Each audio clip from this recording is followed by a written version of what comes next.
नमस्कार. मी आपल्यासोबत आहे संपादक कृष्णा शेळके आणि आपण पाहत आहात केटी न्यूज मराठी. प्रत्येक घडामोडीवर आमची करडी नजर. ताज्या अपडेट्स, जलद माहिती आणि 100% रिअल न्यूजसाठी फॉलो करा केटी न्यूज मराठी.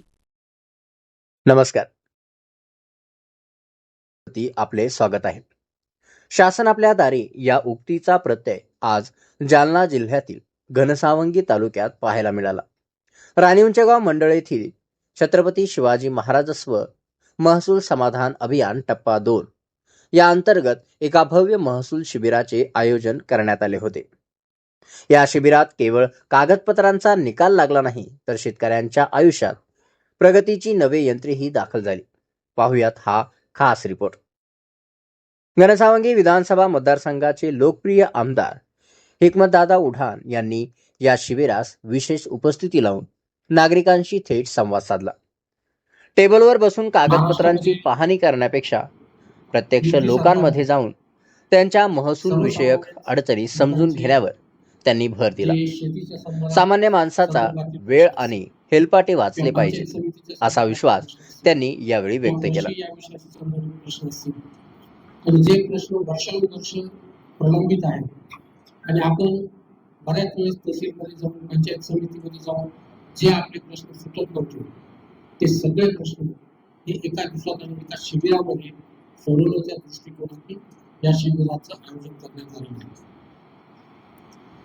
या शिबिरामध्ये कोणत्या कोणत्या सेवा आपण देणार आहोत महाराष्ट्र शासनातर्फे त्या सर्व गोष्टींचे मी तुम्हाला एकदा वाचून सांगतो. यामध्ये सगळ्यात महत्वाची एक गोष्ट मी आजच सांगतो की जे काही सरपंच आपल्या या ठिकाणी आलेले आहेत त्या सर्व सरपंचांना अशी विनंती की आपल्या गावामधल्या ज्या लोकांच्या काही समस्या असतील आणि ते लोक आज इथे काही कारणामुळे येऊ शकले नसतील तर तुम्ही इथे एक अभिप्राय पुस्तक ठेवलेलं आहे. त्या अभिप्राय पुस्तकामध्ये तुमच्या गावातील कोणत्या लोकांच्या कोणत्या समस्या आहेत त्याची एक नोंद करून ठेवा आणि त्याच्यामुळे पुढच्या काही काळामध्ये आपण ह्या सगळ्या ज्या नोंदी आहेत त्याच्यानुसार पुढच्या 8 दिवसामध्ये 10 दिवसामध्ये ते सगळे प्रश्न आपण मार्गी लावण्याचा प्रश्न घेऊ. आता मला करायचे त्याच्या सरकारने एकदम स्पष्ट अशा प्रकारचे निर्देश दिलेले आहेत. ते सगळे तुम्ही समजून घ्या. तलाठी ग्रामसेवक यांच्यासोबत बसा आणि त्यांनी कशा पद्धतीने वाढ रचना केली हे तुम्ही आजच समजून घ्या.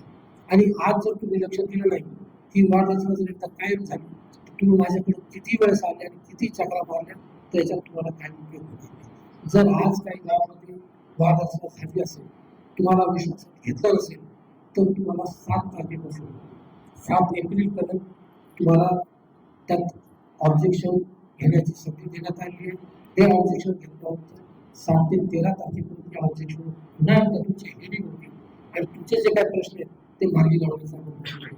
पण त्यानंतर जर तुम्ही आले तर जी काय वाद रचना झाली ती अंतिम असेल त्याच्यामध्ये आपलं काही बदल करणार नाही, करता येणार नाही. ती गोष्ट तुम्ही लक्षात घ्या. कारण ही अतिशय संवेदनशील अशा प्रकारचा विषय ग्रामपंचायतीचे निवडणुका येऊन घातलेल्या आहेत. गावामधले काही लोक खुलसाळपणा करून काही मताधिकारचे तिकडे टाकतील तिकडचे इकडे टाकतील हे होऊ देऊ नका. जे काही नियमन असेल ते तुम्ही आत्ताच करून घ्या आणि तुमच्या त्याच्यामध्ये ग्रामपंचायत निवडणुका लढवणं आपल्याला खूप सोपं झालं. या कार्यक्रमाला जिल्हाधिकारी श्रीमती आशिमा मित्तल यासह उपविभागीय अधिकारी, तहसीलदार, गटविकास अधिकारी आणि तालुक्यातील सर्व प्रमुख विभागांचे अधिकारी या ठिकाणी उपस्थित होते. शिवाजी महाराजस्व समाधान शिबिर हे जी संकल्पना आहे हे माननीय महसूल मंत्री महोदय बावनकुळे सरांची आहे आणि याचे सरांची संकल्पना अशी आहे की आपले ग्रामस्थांना आपल्या लोकांना वेगवेगळी सुविधासाठी वेगवेगळी ठिकाणी जावं लागतात.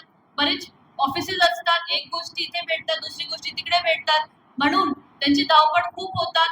तर ऊन सुरू होण्याच्या अगोदरच आपण जर असा सिंगल विंडो सिस्टम इथे केला की मंडळ स्तरावर शिबिर ठेवले, प्रत्येक डिपार्टमेंट जे आहे ते गाव त्यांच्याकडे पाठवले मंडळ स्तरावर तर बरेच लोकांची जे काही समस्या आहे जी बरेच वर्षापासून आहे जसं की सातारामध्ये बदल फेरफारमध्ये काही दुरुस्ती असेल वेगवेगळी प्रकारचे लाभार्थी जे वंचित राहिलेले आहेत त्यांच्यासाठी योजना पोहोचवण्यासाठी आजच्या शिबिर इथे आहे.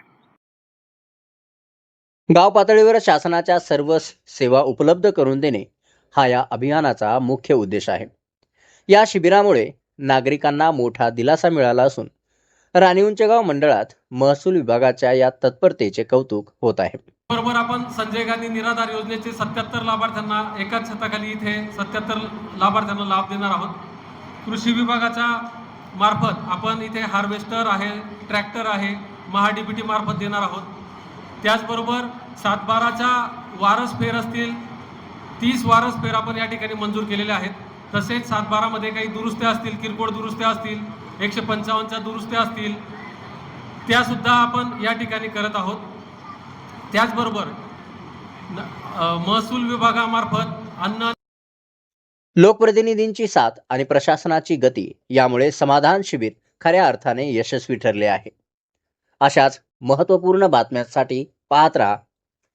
एकच गोष्टी मला सांगायची आहे की आपल्याला जास्तीत जास्त लोकांपर्यंत, अधिकाऱ्यांसाठी जास्तीत जास्त लोकांपर्यंत पोहोचणे गरजेचे आहे. आपण शिबिर आयोजित करतो आणि इतर गावातले लोक जर आले नाही तर काही उपयोग नाही. तर जेवढे मंडलचे खाली जेवढे गाव असतील सगळ्यांना यायला पाहिजे. त्याच्यासाठी जाऊन आवाहन करणे, व्हिजिट्स करणे आपली जबाबदारी आहे. तर जास्तीत जास्त लोक इथे आले पाहिजे. त्याच्यासाठी काय करता येईल त्याच्यासाठी तुम्ही नियोजन करा. प्रत्येक कॅम्पमध्ये मला असं वाटते 100-2,000 तर मिनिमम पाहिजे. तर त्याच्यासाठी आपण काय नियोजन करू शकतो त्याच्यावरती चर्चा करू. मी हे बोलून परत आपले माननीय आमदार साहेबांचे आभार मानते. साहेब जे आहे त्यांनी मला आमच्या असं फिक्स झालं होतं की आम्ही सोबतच कॅम्पमध्ये येऊ आणि बघू. आणि मला खूप हर्ष होत आहे की साहेबांच्या प्रत्येक गोष्टीमध्ये आमच्याकडे खूप सहकार्य असतात. आम्ही प्रत्येक गोष्टीमध्ये चर्चा करून सोबत काम करतो. तर साहेब आपल्या मनापासून मी आभार मानते आणि हे बोलून मी थांबते. धन्यवाद. जय हिंद, जय महाराष्ट्र.